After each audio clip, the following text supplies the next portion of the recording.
il est assez difficile de se libérer des vieilles habitudes d'être pour pouvoir librement concevoir une vie nouvelle, un monde nouveau.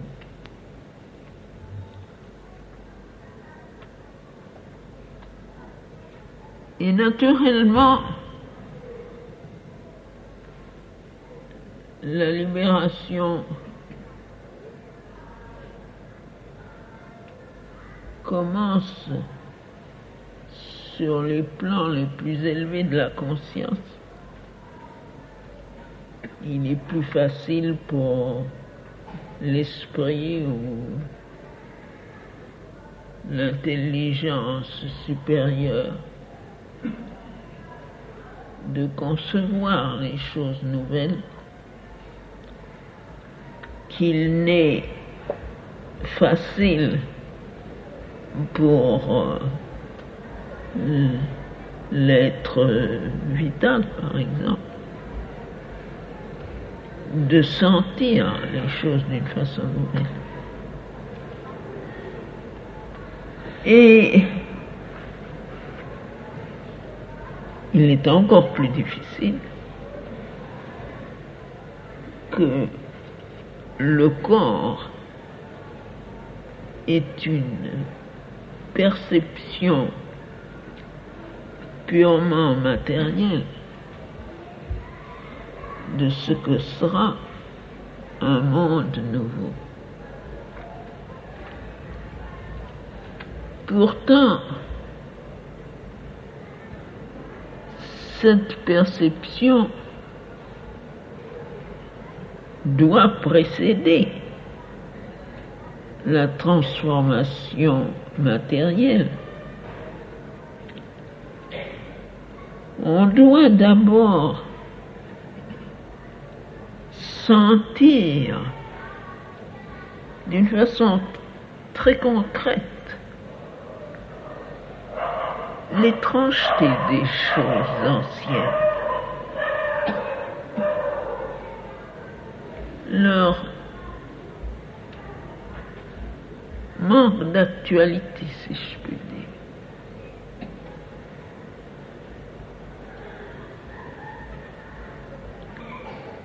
Il faut avoir l'impression même matérielle qu'elles sont périmées, qu'elles appartiennent à un passé qui n'a plus de raison d'être. Parce que les vieilles impressions qu'on avait de choses qui sont passées, qui sont devenues historiques, qui ont leur intérêt à ce point de vue et qui soutiennent la marche du présent et de l'avenir. C'est encore un mouvement qui appartient au monde ancien. C'est le monde ancien qui se déroule, qui a un passé, un présent, un futur. Mais pour la création d'un monde nouveau,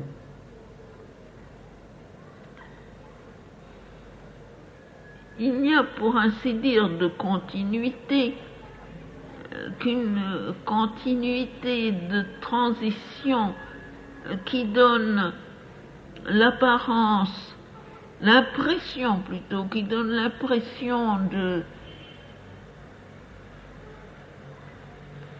deux choses qui sont entremêlées encore, mais presque décalées.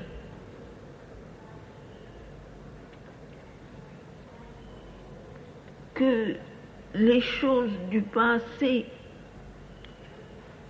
n'ont plus le pouvoir ou la force de se perpétuer avec plus ou moins de changements dans les choses nouvelles.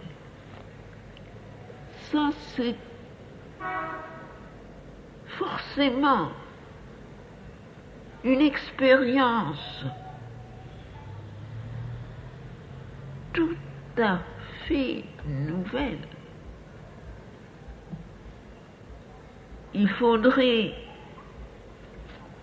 remonter au temps où il y a eu une transition entre la création animale et la création humaine pour retrouver une période semblable.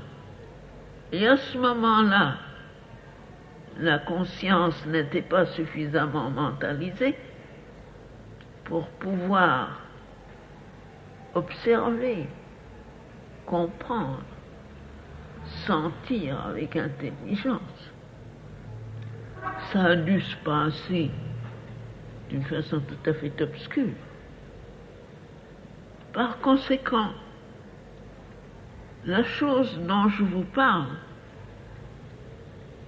est quelque chose d'absolument nouveau, d'unique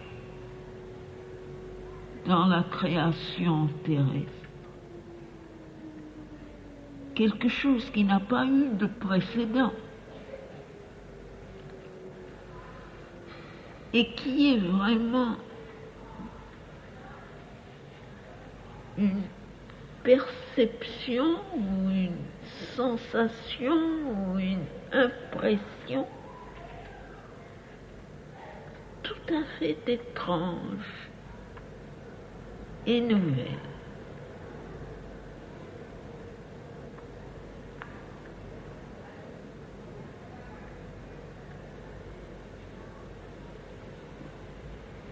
Un décalage.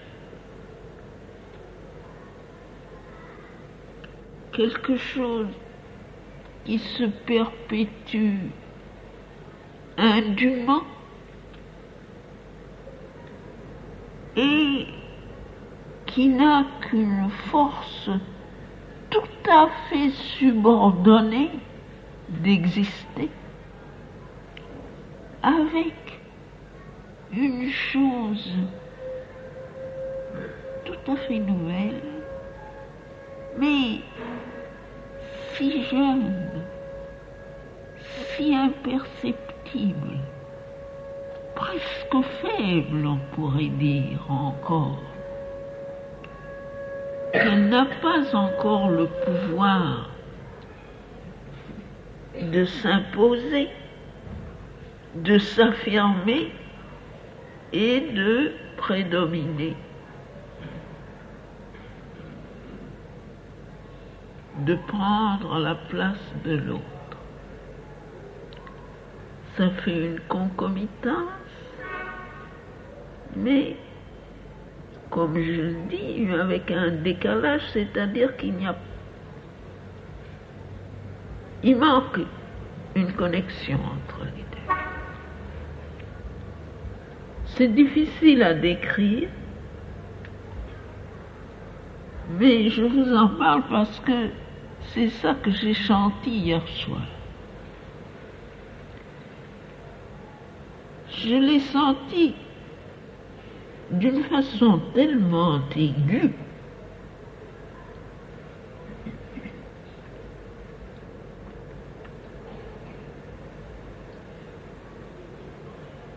que ça m'a fait regarder un certain nombre de choses.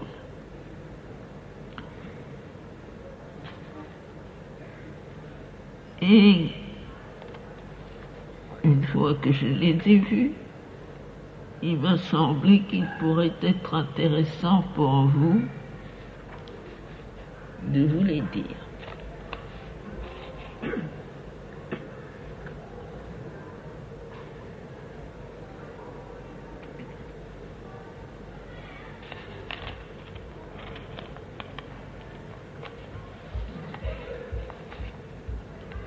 Ça paraît étrange qu'une chose si nouvelle, si spéciale, et je pourrais dire si inattendue, s'est produite à l'occasion d'un film. Pour les gens qui croient qu'il y a des choses importantes et d'autres qui ne le sont pas, qu'il y a des activités qui aident le yoga et d'autres qui ne l'aident pas, eh bien, c'est une occasion de plus de leur donner un démenti. J'ai toujours remarqué que c'était des choses inattendues qui vous donnaient les expériences les plus intéressantes. Mais il m'est arrivé tout d'un coup hier soir quelque chose que je viens de vous décrire comme je l'ai pu. Je ne sais pas si je suis arrivé à me faire comprendre. Mais c'était vraiment tout à fait nouveau et tout à fait inattendu. On nous a montré plus ou moins maladroitement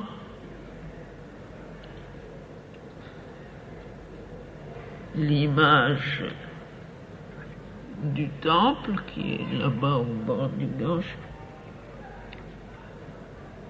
et la statue de la Kali, parce que je suppose que c'était la photographie de cette statue.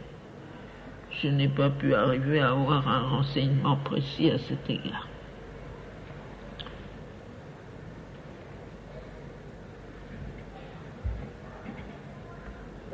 Et en même temps que je voyais ça, qui était une apparence tout à fait superficielle et, comme je le dis, assez maladroite,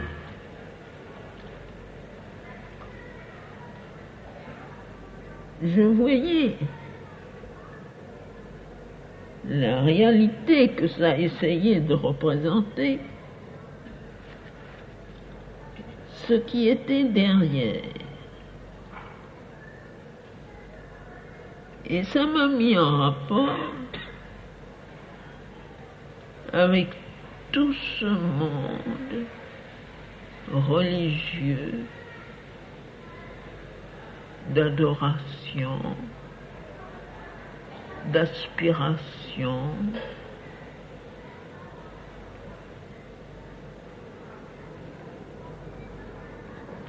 toute la relation humaine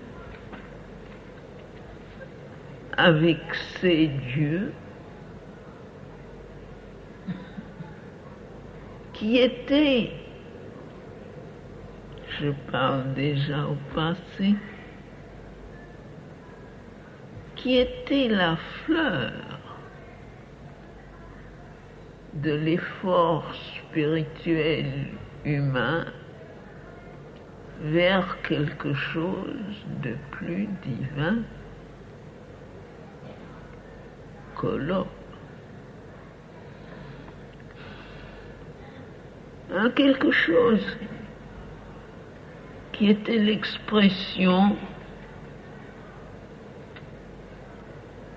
la plus haute et presque la plus pure de son effort vers ce qui lui est supérieur.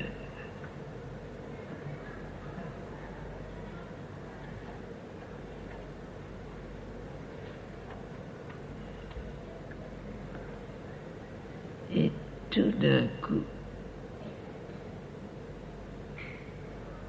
j'ai eu, d'une façon concrète, matérielle, l'impression que c'était un autre monde, un monde qui avait cessé d'être réel, vivant, un monde périmé, qui avait perdu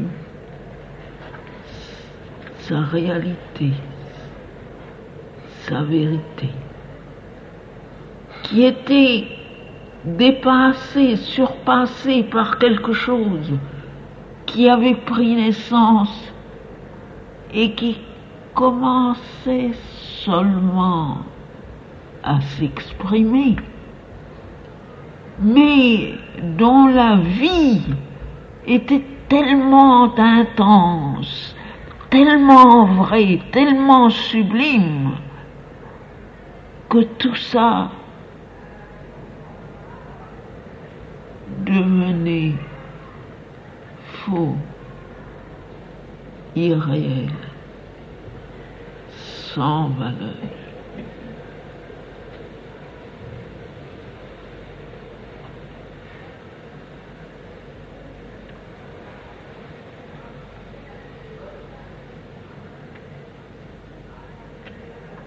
Alors,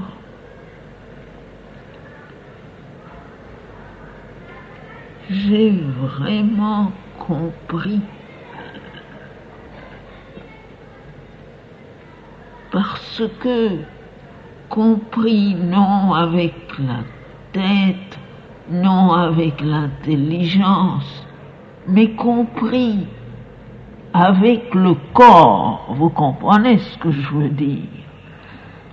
Compris dans les cellules du corps qu'un monde nouveau est né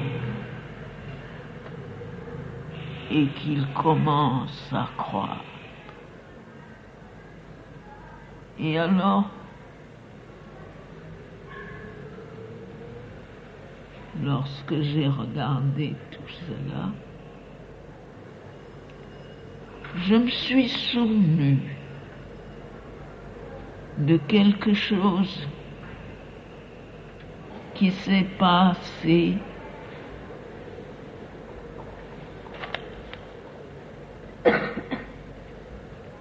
je pense me souvenir exactement en 1926.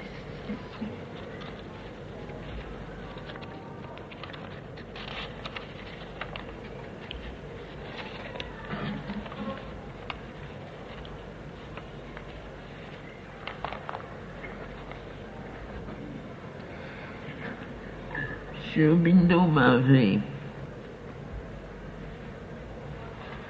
donné la charge du travail extérieur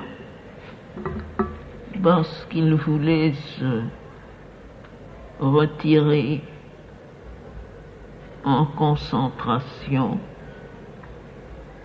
pour hâter la manifestation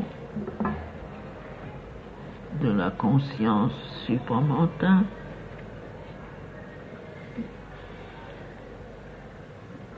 Et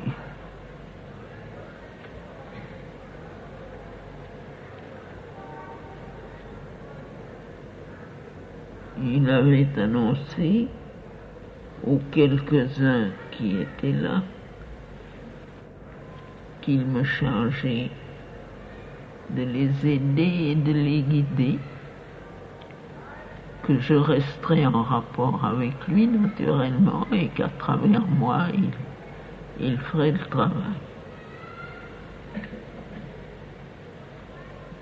Les choses ont pris tout d'un coup, n'est-ce pas, immédiatement une certaine forme, une très brillante création s'est élaborée avec des précisions extraordinaires, des expériences merveilleuses, des contacts avec des êtres divins et toutes sortes de manifestations qui sont regardées comme miraculeuses. Les expériences succédaient aux expériences, Enfin, ça se déroulait d'une façon tout à fait brillante et je dois dire extrêmement intéressante.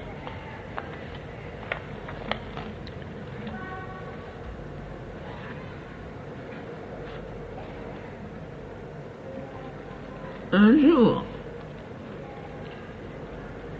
que je suis allé comme d'habitude rapporter à Aubindo ce qui s'était passé, on était arrivé à quelque chose qui était vraiment fort intéressant. Et peut-être ai-je montré un peu d'enthousiasme dans ma relation de ce qui s'était passé.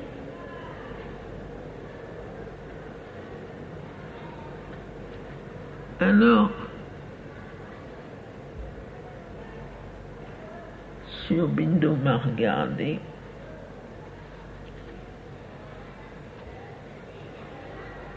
et il m'a dit, je traduis en français, oui,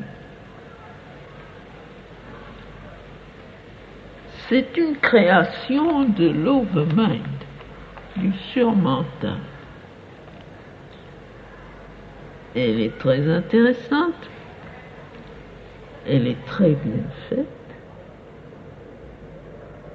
Vous arriverez à des miracles qui vous rendront célèbres dans le monde entier. Vous pourrez bouleverser tous les événements de la Terre. Enfin, et alors il a souri. Il a dit, ce sera un grand succès.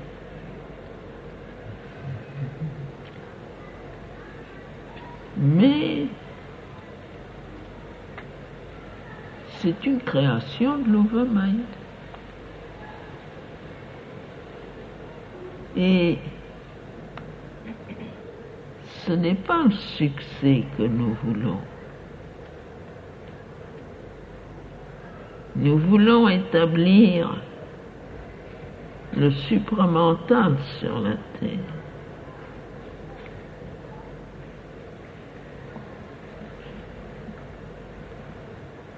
Il faut savoir renoncer au succès immédiat pour créer le monde nouveau, le monde supramental dans son intégralité.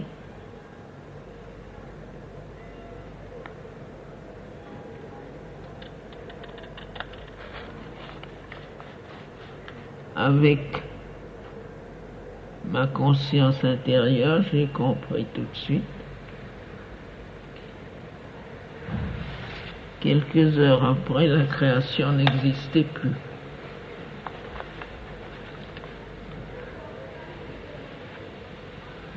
Et depuis ce moment-là, on est reparti sur d'autres bases.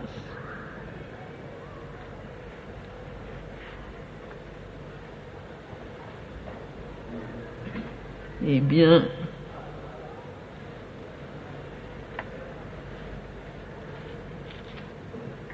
je vous ai annoncé à tous que ce monde nouveau était né. Mais il a été tellement comme englouti dans le monde ancien que jusqu'à présent l'indifférence n'a pas été très sensible pour beaucoup de gens. Pourtant, l'action des forces nouvelles à continuer d'une façon très régulière, très persistante, très obstinée et dans une certaine mesure très efficace.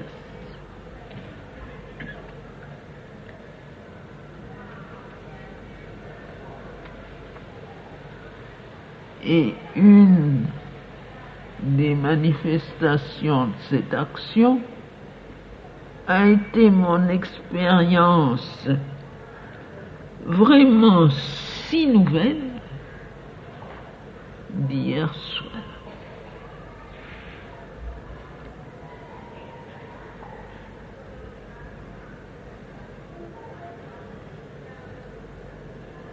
Et le résultat de tout ça, je l'ai noté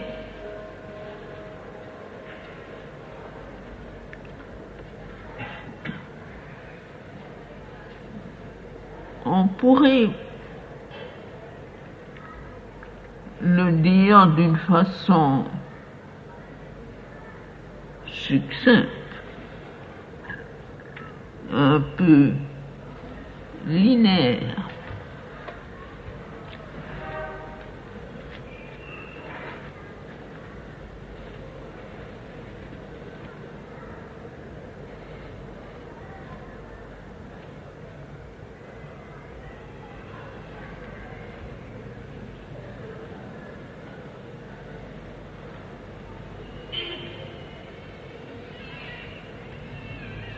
Ce n'est pas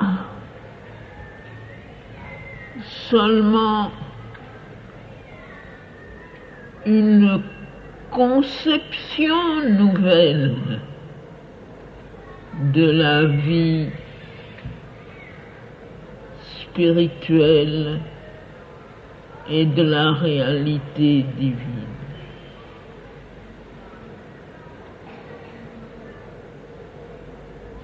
Cette conception a été exprimée par Sri Aurobindo, je l'ai dit moi-même bien des fois, et c'était formulé à peu près comme ceci, que l'ancienne spiritualité était une évasion hors de la vie vers la réalité divine, laissant le monde là où il était comme il était, et que notre vision nouvelle était au contraire une divinisation de la vie, une transformation du monde matériel en un monde divin.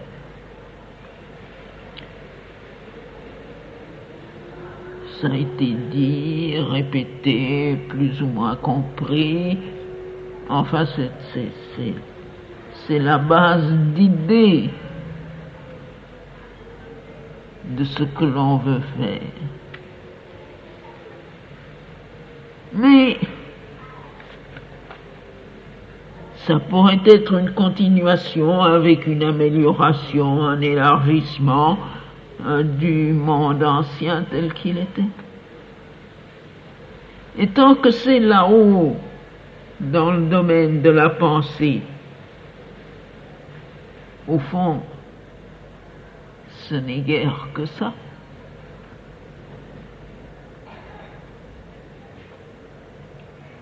Mais ce qui est la chose qui prend place et qui, elle, est vraiment nouvelle, c'est que c'est un monde nouveau qui est né. Ce n'est pas l'ancien qui se transforme. C'est un monde nouveau qui est né. Et nous sommes en plein dans cette période de transition où les deux s'enchevêtrent. où l'autre persiste encore tout-puissant et dominant entièrement la conscience ordinaire, mais où le nouveau se faufile encore très modeste, inaperçu.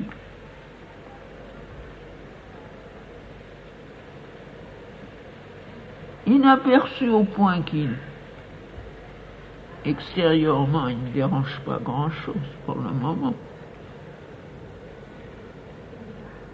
Et que même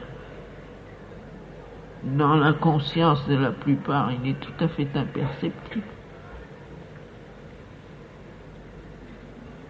Et pourtant, il travaille, il croit jusqu'au moment où il sera assez fort pour s'imposer visiblement.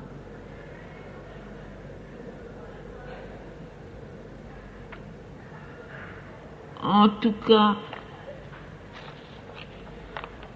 on peut dire, en simplifiant, que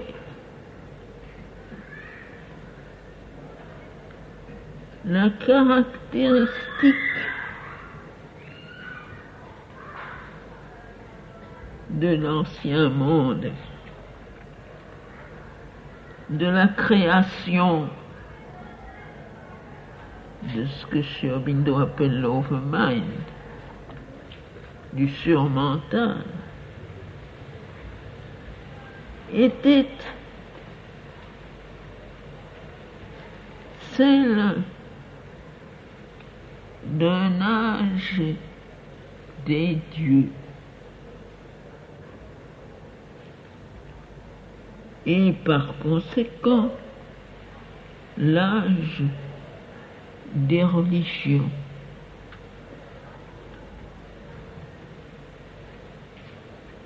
La fleur, comme j'ai dit, de l'effort humain vers ce qui lui était supérieur, a donné naissance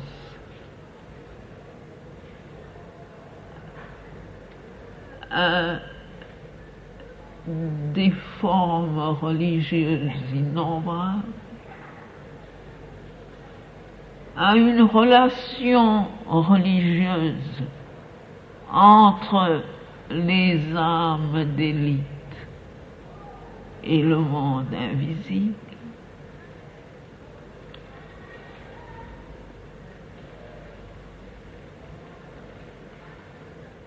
Et au sommet de tout cela, comme l'effort vers une réalisation plus haute, est née cette idée de l'unité des religions, de ce quelque chose d'unique qui est derrière toutes ces manifestations. Et cette idée a été vraiment, pour ainsi dire, le plafond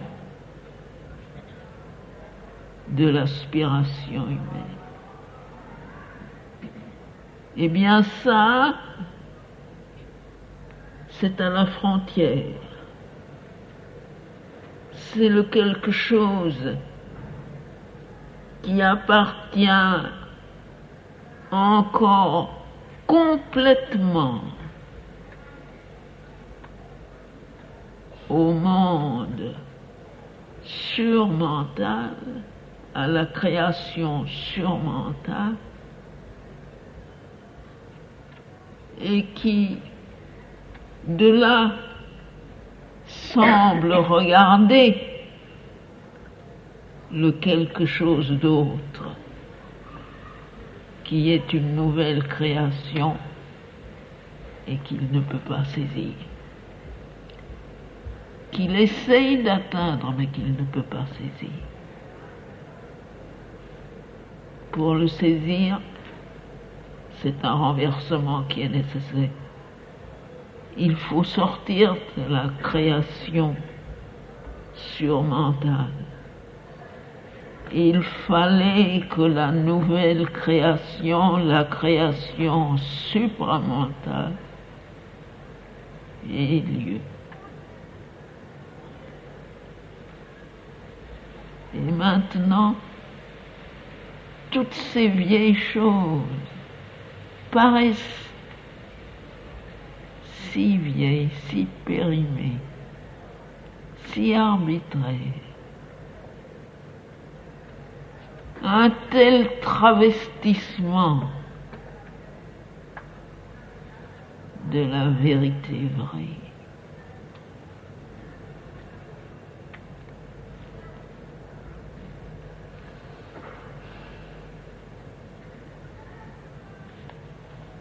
Dans la création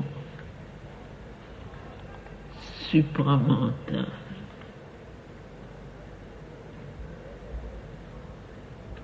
il n'y aura plus de religion.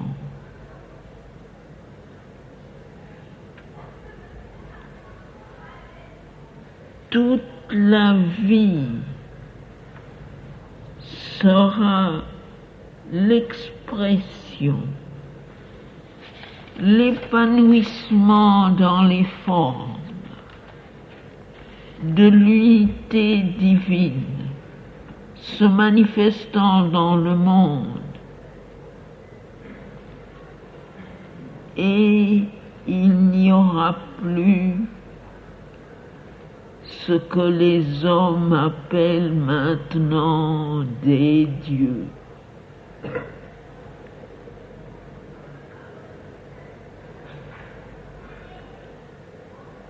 Ces grands êtres divins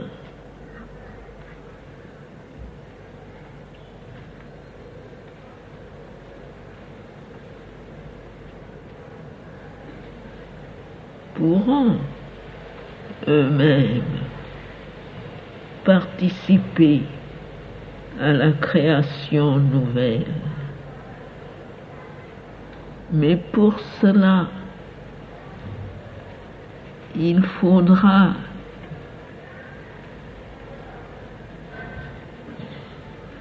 qu'ils se revêtent de ce que nous pouvons appeler la substance supramentale sur la terre. Et s'il y en a qui choisissent de rester dans leur monde tels qu'ils sont,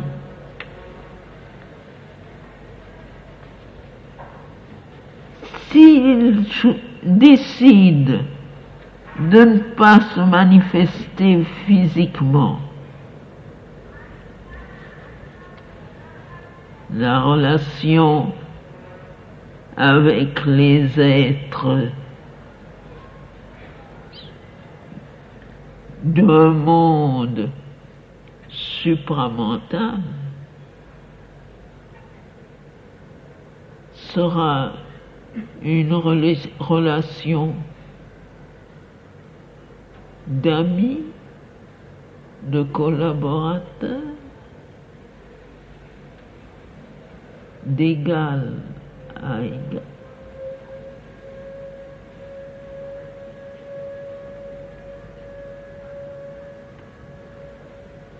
Puisque l'essence divine la plus haute sera manifestée dans les êtres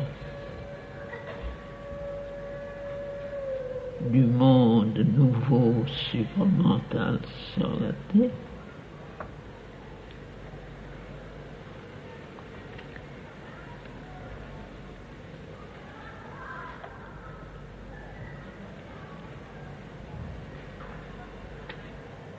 Quand la substance physique sera supramentalisée,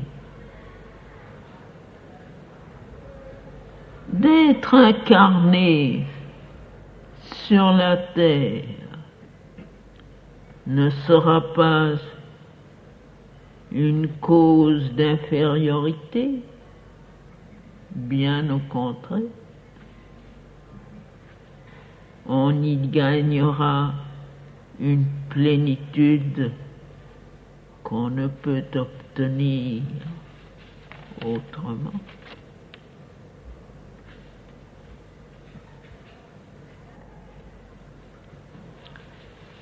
Mais tout cela, c'est l'avenir.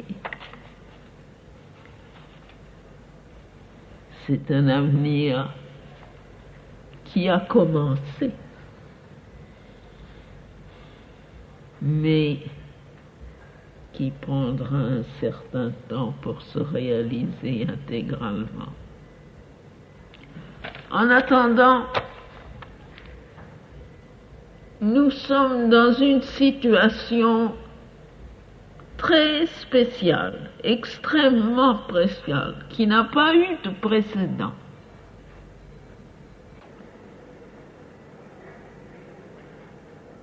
Nous assistons à la naissance d'un monde nouveau.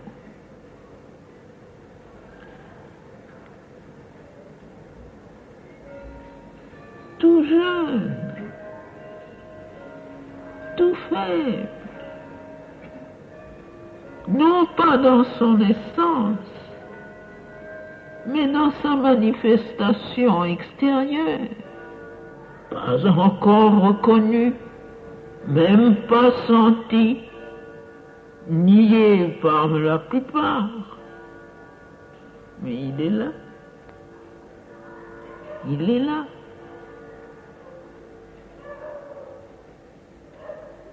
Faisant effort pour grandir, tout à fait sûr du résultat.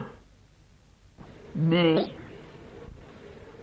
le chemin pour y arriver, c'est un chemin tout nouveau qui n'a jamais été tracé auparavant. Personne n'est allé là, personne n'a fait ça. C'est un début universel.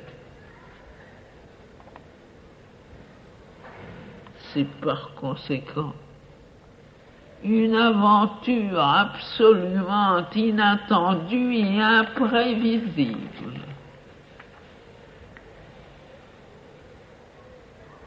Il y a des gens qui aiment l'aventure. C'est à eux que je fais appel. Et je vous dis ceci, je vous convie à la grande aventure.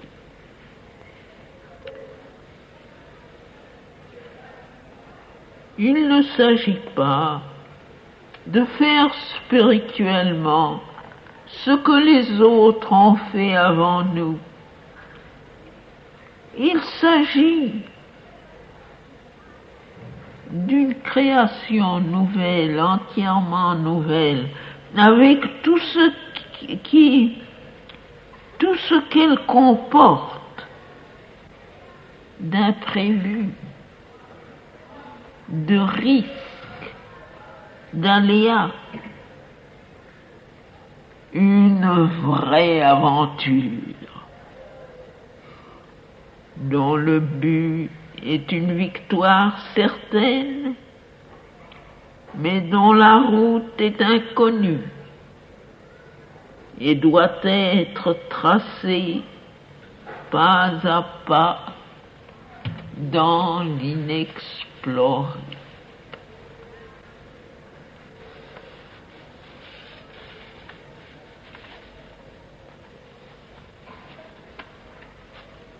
Quelque chose qui n'a jamais été dans cet univers présent et qui ne sera plus jamais. Si ça vous intéresse, eh bien, on s'embarque. Ce qui vous arrivera demain, je n'en sais rien. Il faut laisser de côté tout ce que l'on a prévu, tout ce que l'on a combiné, tout ce que l'on a bâti, et puis se mettre en marche dans l'inconnu et advienne que pourra. Voilà.